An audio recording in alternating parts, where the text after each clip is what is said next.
নমস্কার আমার সকল নতুন এবং পুরনো প্রিয় বন্ধুরা, আমার পরিবারের সকলকে সুস্বাগতম। আশা করি আপনারা সকলে ভালো আছেন এবং হাসি খুশি আছেন।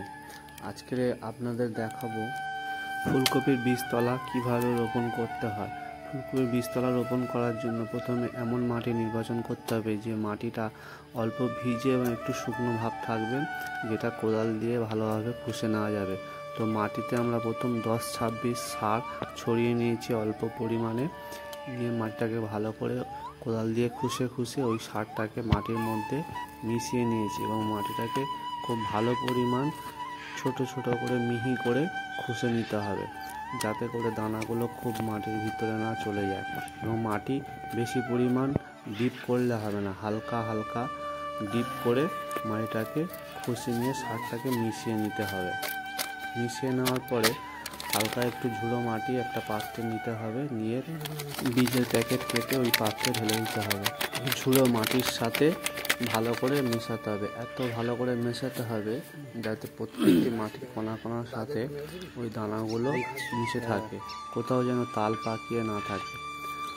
তো এরপরে আমরা ফেরন দানা দিয়ে দেবো ওই পাত্রের মধ্যে, যাতে করে বীজগুলো কোনো পোকামাকড় বা পিঁমড়ে নষ্ট করতে না পারে।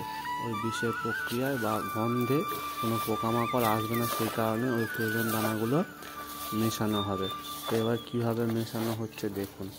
এভাবে হাত দিয়ে আস্তে আস্তে করে মাটি আলাদা করে দানা, বীজ দানা এবং ফেরন দানা দুটোই ভালো করে মিশিয়ে নিতে হবে। তো এইভাবে মেশানোর পরে দেখুন কীভাবে স্ট্রাকচারটা করা হয়েছে।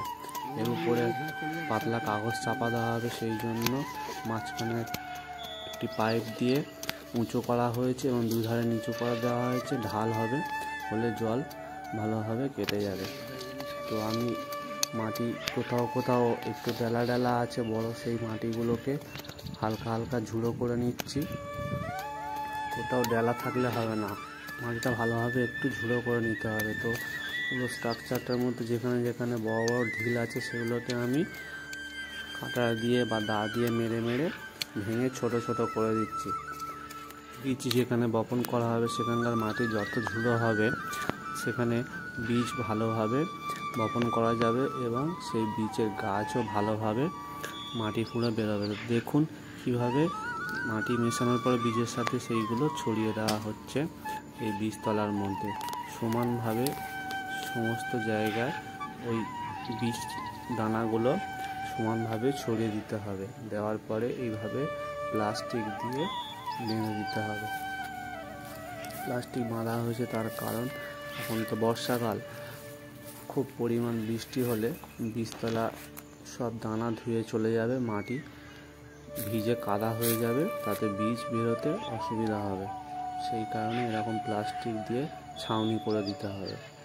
24 থেকে 30 ঘন্টা কেটে যাওয়ার পরে হালকা বৃষ্টি হয়েছিল এবং বৃষ্টিতে ভিজে গিয়ে বীজের অঙ্কুর নিয়েছে। এই সাদা সাদা সবুজ দেখতে পাচ্ছেন, সাদা সাদা লোমের মতো নিয়ে এরকম অঙ্কুর ঠেলে দিয়েছে।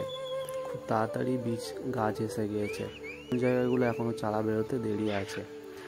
তো এই যে বড় চারাগুলো দেখছেন, এই বড় চারাগুলোর বয়স হয়ে গেছে 10 থেকে 12 দিন।